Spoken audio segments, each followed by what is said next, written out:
Somos Tiempo. Seguimos en Te Aviso con Tiempo. Se acaba de ir Divididos con Pepe Luis, el Divididos más cancionero, en este caso del disco Vengo del placar de otro. Y ya tenemos la primer telefónica de la jornada. Vamos a hablar con Jennifer Estefan, economista e investigadora del CEPA. ¿Qué tal, Jennifer? ¿Cómo estás? ¿Qué tal? Buen día, ¿cómo va? Bien, bien. Andamos bien, dentro de las circunstancias, siempre aclaramos. Bueno, la verdad que hay muchos temas para hablar de economía de la Argentina y por eso te llamamos. Uno que nos llamó particularmente la atención es que el gobierno salió a decir que el aumento de los salarios le ganó este mes a la inflación. O el mes pasado, porque llegaron los registros ahora.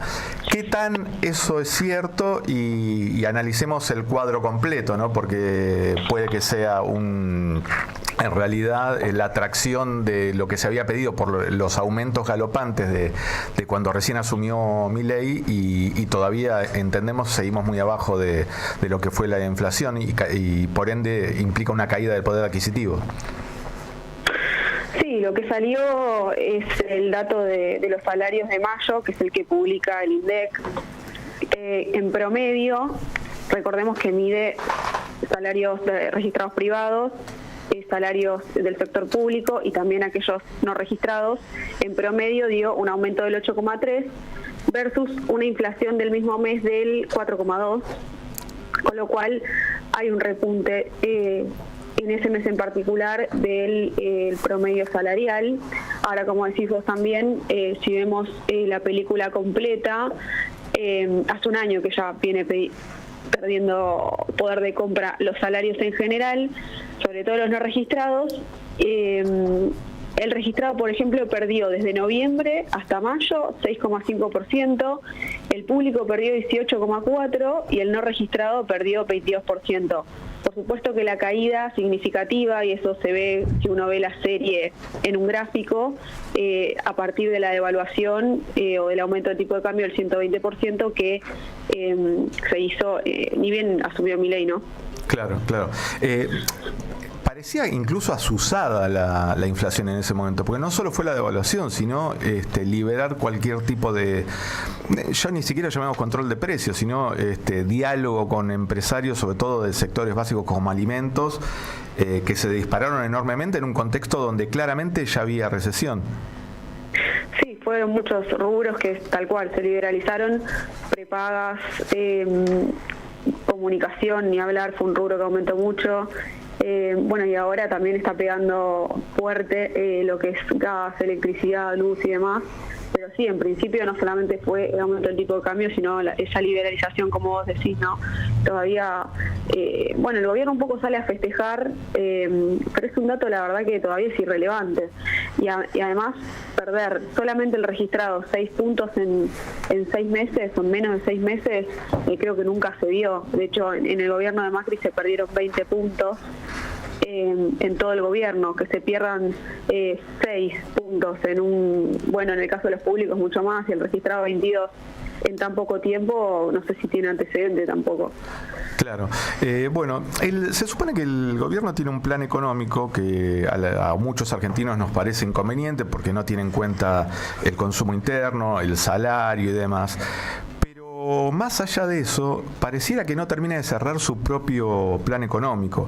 Recordemos que ellos apuntaban a una dolarización y ahora, aparentemente, por eso también te llamamos, en la relación con el FMI no estaría por enviarle esos fondos frescos que el gobierno necesita para la dolarización e incluso para tener reservas más o menos sólidas. ¿Cómo analizas vos esa relación y qué podemos esperar para lo sucesivo? Primero, sí, efectivamente coincido en esto de que hay un agotamiento en el plan económico como ellos lo habían planteado. Esto de, bueno, primero tenemos superávit fiscal, ordenamos las cuentas, ordenamos precios relativos, bajamos la inflación, ya sabemos a costa de qué sucedió todo esto, ¿no? Bueno, ahora cortamos la emisión monetaria y de alguna manera llegan como medio al callejón sin salida de que sin dólares no hay salida. Más con el objetivo que tiene el gobierno, que es fundamentalmente levantar el cepo.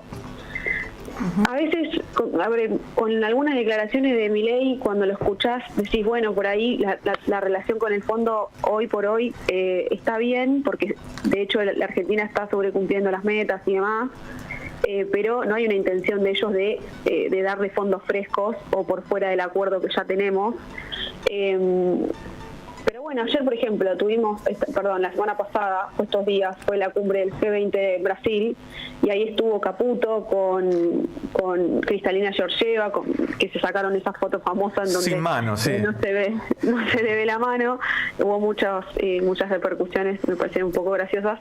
Pero bueno, ella lo que dice fue una reunión constructiva, apoyamos a la Argentina respecto de, subraya la lucha contra la inflación, la consolidación fiscal, la protección de los más vulnerables, que sabemos que eso no es así acá, y dice que están comprometidos, pero yo diría que hasta que no termine el gobierno de Biden no hay ni siquiera posibilidades de que el Fondo Monetario le preste algo adicional a la Argentina.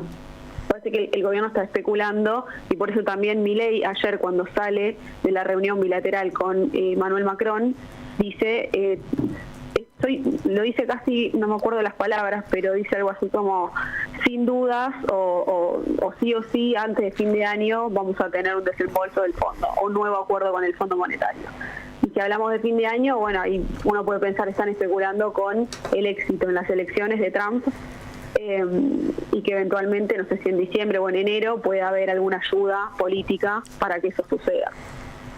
Hola Jennifer, Federico te saluda. Y ahí justamente quería ir también. Ayer hablábamos un poco en la redacción con Randy Sterniaro, que es el editor de economía de Tiempo Argentino, y un poco hablaba él o marcaba los márgenes. De hecho lo venimos contando en Tiempo también, si existe ese margen de espera, porque hay muchos condicionantes en función de la posibilidad de que vuelva a haber un nuevo préstamo, en todo caso del FMI, que parece ser más una necesidad argentina a priori que un interés del fondo. Pero más allá de eso, si hay margen de espera, porque como vos contabas recién, eventualmente si gana Trump tal vez podría cambiar la relación, pero para eso también falta bastante tiempo, y todo hace creer que antes de ese momento Argentina también necesita, o el gobierno argentino también necesita resolver su relación con el fondo. ¿Cómo ves esa situación?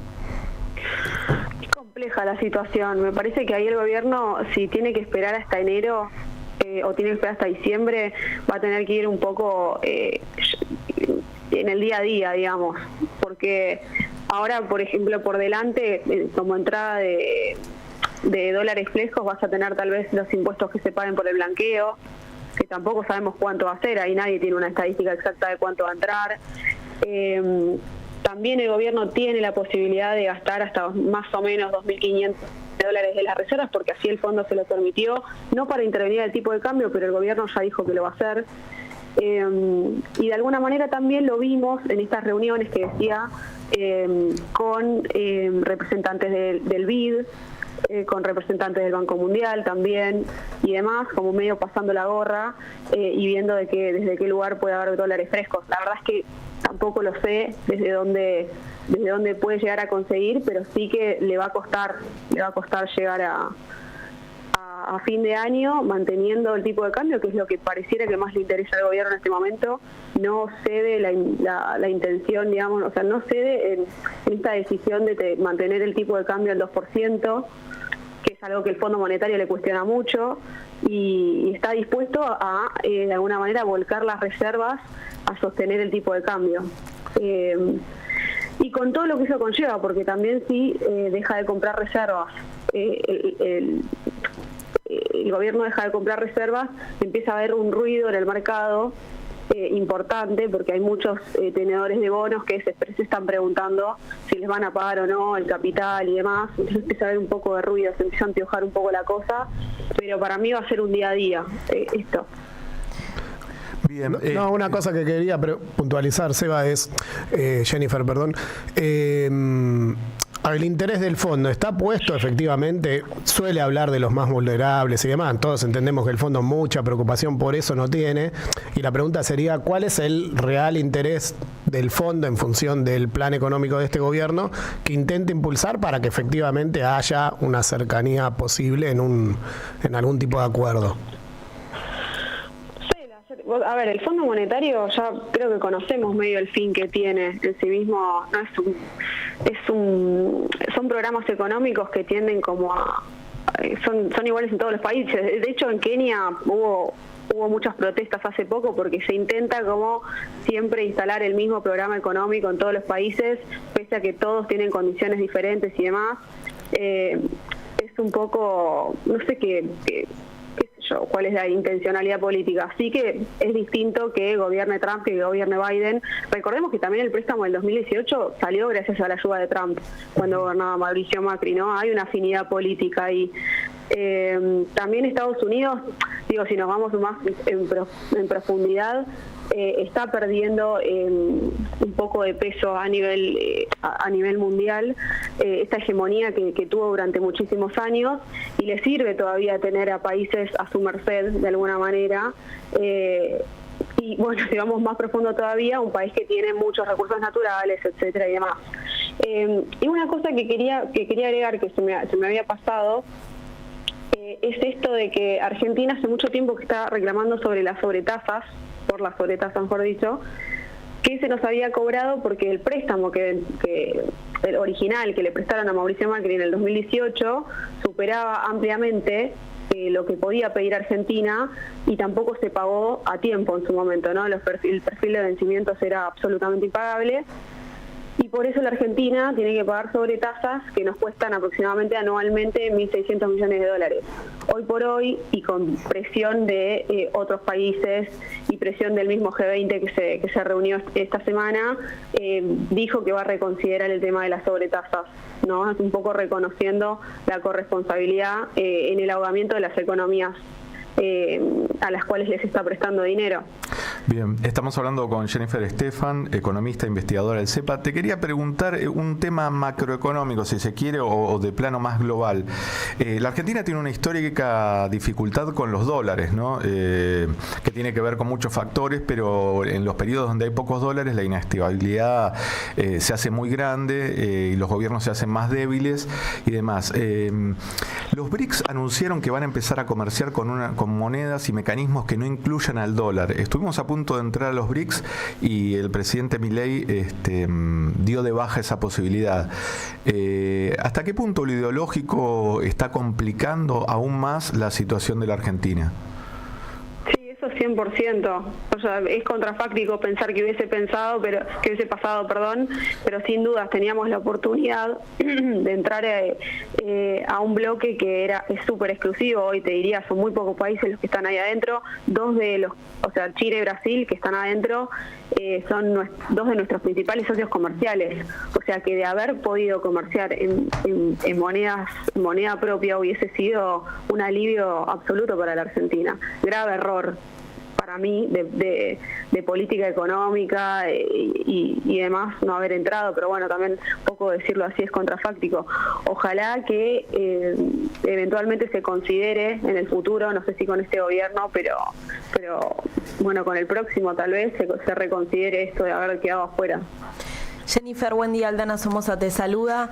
Te llevo a la situación laboral del país porque hace unos días el CEPA publicaron un informe justamente sobre la situación laboral que da cuenta de unos más de 160.000 despidos entre el sector público y el sector privado, producto de las políticas de regulación del gobierno.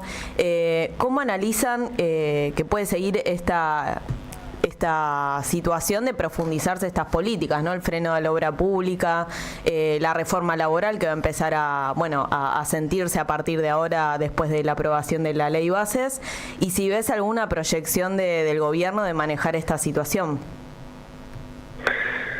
Sí, bueno, ese informe daba cuenta de no solamente los 170.000 despidos en el sector privado, sino también todas las empresas que cerraron, que son creo que son más de 3.000 empresas. Y eso se mide a través de la Superintendencia de Seguros. Pero Bueno, creo que el gobierno no está mirando eso ahora. Me parece que sí se puede llegar a profundizar en tanto y en cuanto no haya política de consumo.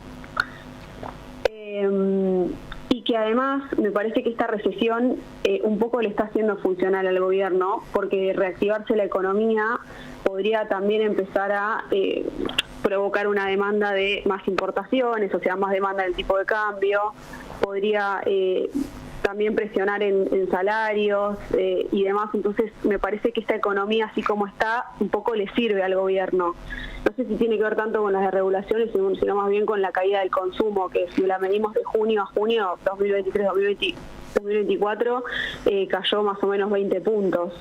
Si eso no se revierte, y prácticamente te diría que la tendencia va a continuar.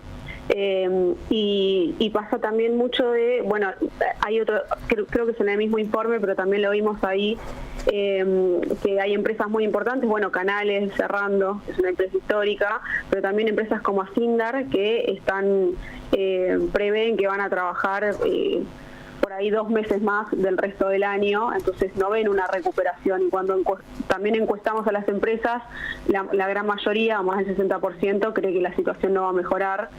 Así que no es, por supuesto que esperamos que no sea así, no es mi deseo, pero bueno, pareciera que esa tendencia por ahora no va a cambiar.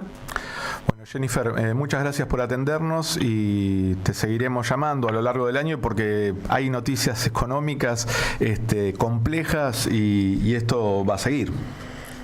Y va a seguir, sí, veremos. Hay más noticias económicas que cualquier otra cosa y sobre todo financieras y monetarias. Me gustaría que haya más de economía real en general, pero bueno, estamos en este programa ahora. Tal cual, tal cual. Bueno, muchas gracias. Bueno, hasta luego, a ustedes. Fue Jennifer Estefan, economista e investigadora del CEPA. La voz colectiva de nuestra redacción. Con nuestra agenda